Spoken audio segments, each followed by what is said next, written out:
Vandazhy CMM higher secondary സ്കൂളിന്റെ വാർഷികാഘോഷ പരിപാടികൾ വർണ്ണാഭമായി.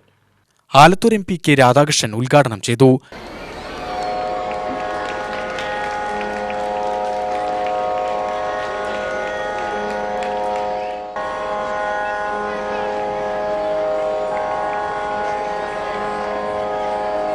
പാലക്കാട് ജില്ലയ്ക്ക് ഒരു പോയിന്റിലാണ് ഒന്നാം സ്ഥാനം നഷ്ടപ്പെട്ടത്. അടുത്ത കൊല്ലം ആ ഒരു പോയിന്റ് നഷ്ടപ്പെട്ട പോയിന്റ് നമ്മുടെ സ്കൂളിൽ നിന്ന് കൂടുതൽ ഉണ്ടാക്കാൻ കഴിഞ്ഞാൽ തീർച്ചയായിട്ടും നമുക്ക് പാലക്കാട് ജില്ലയ്ക്ക് ഒന്നാം സ്ഥാനം കിട്ടും എന്നുള്ള കാര്യവും ഞാൻ ഈ സമയത്ത് ഓർമ്മിപ്പിക്കുന്നു. കിട്ടിയത് തൃശ്ശൂർ ജില്ലയ്ക്ക് ഒന്നാം സ്ഥാനം. അതിന് സന്തോഷമുണ്ടല്ലേ? ആർക്ക് കിട്ടില്ല, മത്സരിക്കാൻ കഴിയുന്നതാണ് ഏറ്റവും പ്രധാനപ്പെട്ടത്. എന്തായാലും നമ്മുടെ സ്കൂള് അതിൽ പങ്കാളികളായി വിജയം ലഭിച്ചു. നമ്മുടെ പാലക്കാട് ജില്ലയ്ക്ക് പോയിന്റും ഉണ്ടാക്കിയെടുക്കാൻ കഴിയും. നമ്മുടെ സ്കൂളുകളിലെ വാർഷികാഘോഷങ്ങൾ ഒരു പ്രത്യേകതയാണ്. നമ്മുടെ മിക്കവാറും എല്ലാ സ്കൂളുകളും ഈ സീസണായി കഴിഞ്ഞാൽ വാർഷികം നടക്കും.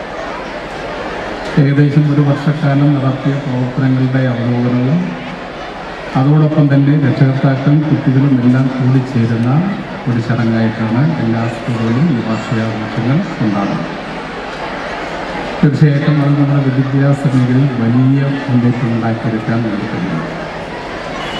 നമ്മുടെ കേരളം എന്ന് പറയുന്നത് ഒരുപാട് രംഗത്ത് മാറുന്നുണ്ട്.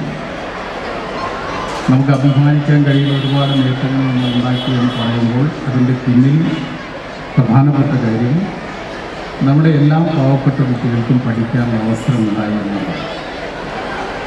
ഒരു സമൂഹത്തെ, ഒരു വ്യക്തിയെ നയിക്കുന്നത് ആ സമൂഹത്തിൽ ലഭിക്കുന്ന വിദ്യാഭ്യാസത്തിൻ്റെ അടിസ്ഥാനത്തിൽ. ചടങ്ങിൽ PTA പ്രസിഡന്റ് M രാജേഷ് അധ്യക്ഷത വഹിച്ചു. പ്രിൻസിപ്പൽ CY ബാബു സ്വാഗതം പറഞ്ഞ ചടങ്ങിൽ പ്രധാനാധ്യാപിക M ജയന്തി റിപ്പോർട്ട് അവതരിപ്പിച്ചു. വിവിധ മേഖലകളിലെ മികച്ച വിദ്യാർത്ഥികളെ വണ്ടാഴി ഗ്രാമപഞ്ചായത്ത് പ്രസിഡന്റ് KL രമേശ് അനുമോദിച്ചു. സിനി ആർട്ടിസ്റ്റ് വിപിൻ ജോർജ് മുഖ്യാതിഥിയായി പങ്കെടുത്തു. വിരമിച്ച അധ്യാപിക CS ചിത്രാദേവിയെ ആദരിച്ചു. ക്ഷേമകാര്യ standing committee chairperson Subitha Muraleedharan, വിദ്യാഭ്യാസ standing committee chairman S Ibrahim, PTA vice president KM Sasidharan, staff സെക്രട്ടറിമാരായ K Girija, Anupama, school leader Muhammad Shahnas, programme coordinator N Anu Sithara എന്നിവർ പ്രസംഗിച്ചു.